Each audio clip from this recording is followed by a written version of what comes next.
In the first part of the They Mocked Her for Being a Virgin, but series, our lead character Inim, a principled and intelligent girl from the village of Ino, chose to remain pure until marriage despite constant mockery from her peers. Though bullied and isolated, she stayed true to her values, eventually earning admiration through academic excellence and personal strength. Her integrity led to a scholarship, a successful career, and a loving marriage with Chinedu. Meanwhile, her former mockers faced tragic consequences due to their choices. Inim's life became a testament to the power of virtue, resilience, and staying true to oneself, leaving behind a legacy that inspired generations. Welcome to the second part titled They Mocked Her for Being a Virgin, but she fought a secret cult in the university. Inim's university life was blossoming. New friends, academic success, and a healthy romance with Chinedu. But everything changed when a friend mysteriously vanished.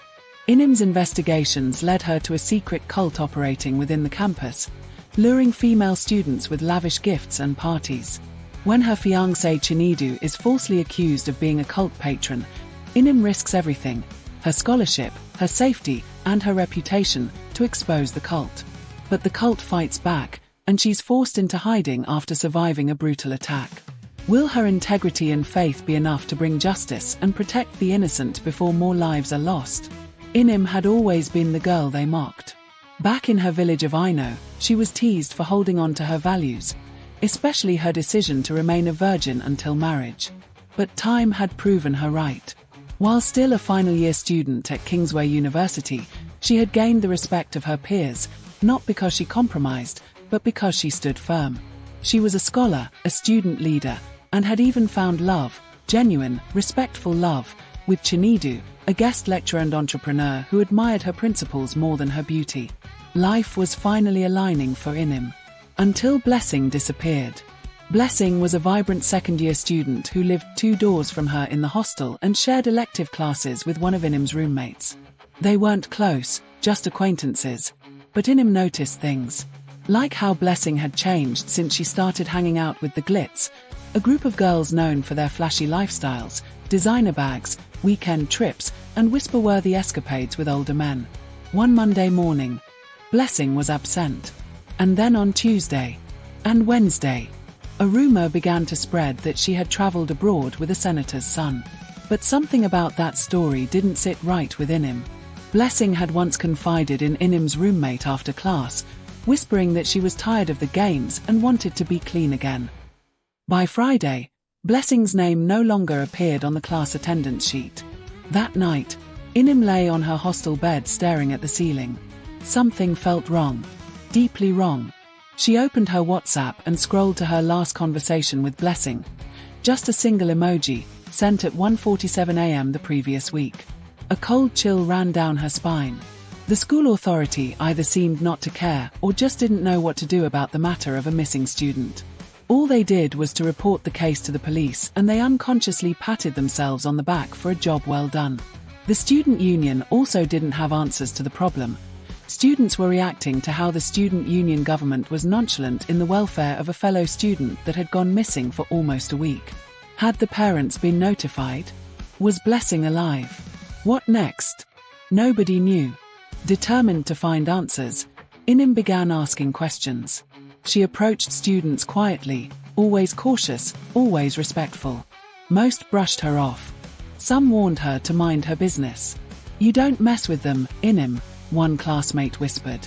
"They see everything, even your dreams." It wasn't until she visited the campus chapel that she got her first real clue. Pastor Gideon, a youthful and discerning chaplain, listened intently as Inim described her concerns. "You're not the first person to raise suspicion," he said. "But everyone who tries to investigate, something happens to them. Injuries, withdrawals, even mental breakdowns. Whatever this is, it's bigger than it looks." Some days later, while walking to the lecture hall, Inim spotted something odd, a shiny object, Blessing's gold wristband, one she always wore, dangling from a tree behind the Student Affairs building. The spot was secluded, and it didn't make sense for the bracelet to be there unless someone wanted it found. When she retrieved it, a small paper fell from inside its clasp. "Room 304. Girls' Hall C midnight.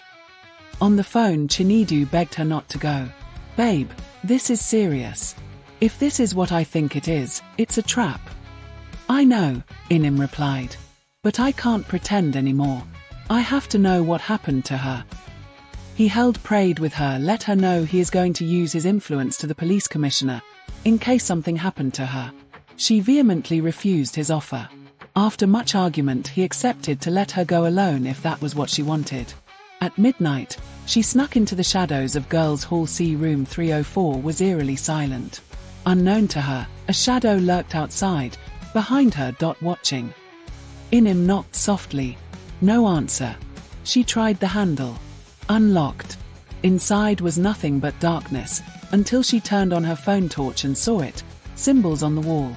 Candles arranged in a star. Photos of several girls, including Blessing. And a list. With her name next. Suddenly, the door slammed shut behind her. She screamed. 3 masked figures surrounded her. One grabbed her arm.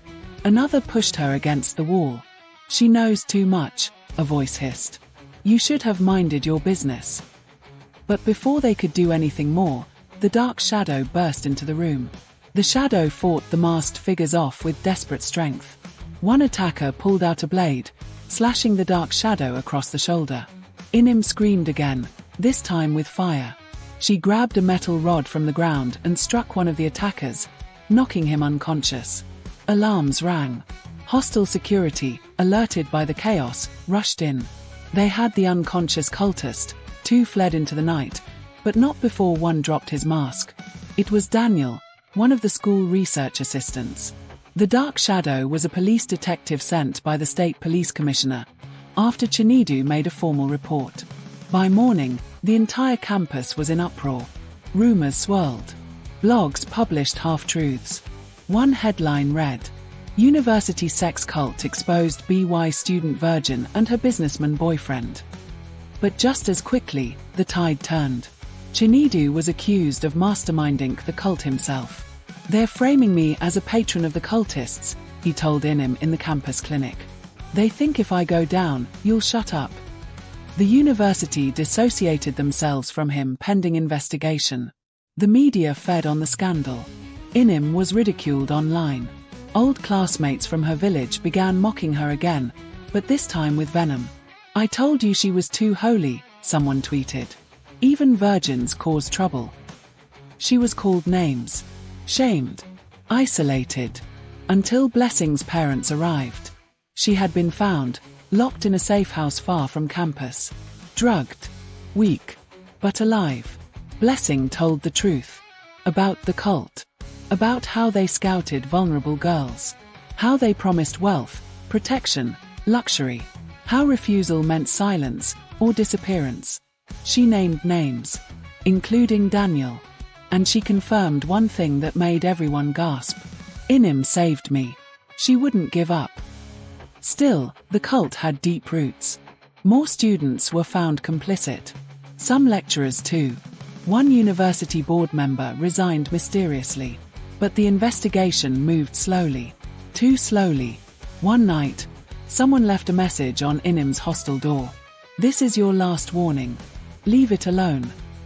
That same night, someone threw a stone through her window. Inside was a dead bird, its wings broken. Pastor Gideon arranged for Inim to move into a safe house. But she refused to disappear. She went public. On national TV. Sitting beside Blessing and Chinedu, who had been cleared, she told her story. "They mocked me for being a virgin," she said. "But that's not my weakness. That's my strength. I don't fight with fists, I fight with truth." Her interview went viral. Parents across Nigeria demanded change. Investigations deepened. Students began to speak up. Some even confessed their involvement, begging for protection in exchange for information. By the time Inim graduated with first-class honors, Kingsway University had been forced to reform its policies. Several staff members were dismissed. Police made multiple arrests. And the student cult dismantled.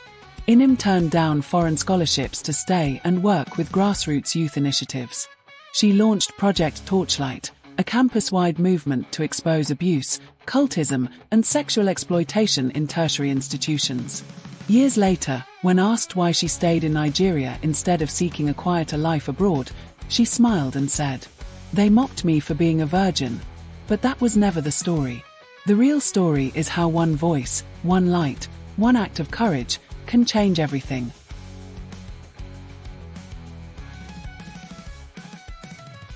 A heartfelt thank you to all our African folktale, Nollywood, and AI short film lovers across the globe, especially our loyal viewers in the USA, UK, and Canada. You are the heartbeat of this storytelling journey. Here at Share Me Fame, we were the crown as the kings of African folktale stories 2025, the gods of Nollywood AI short films, and your go-to creators for next-level AI-assisted storytelling videos. Whether it's a short film about love, a short film of loneliness, or deep dives into mental health through AI-generated short films, we've got something for every soul. If you're into storytelling content, need storytelling sounds for videos, enjoy a short film by creative minds, or you're here to watch a short film that stirs emotions, Isijalu, Isixhosa, or any of our vibrant African voices, we've got you. So don't just scroll past. Like, subscribe, comment, and share this with your tribe. Help us grow this family of storytelling content creators, and keep bringing you more AI short film YouTube Level 3 gems and storytelling tutorials you'll love. We're not just making content, we're preserving culture, pushing tech, and telling stories that matter.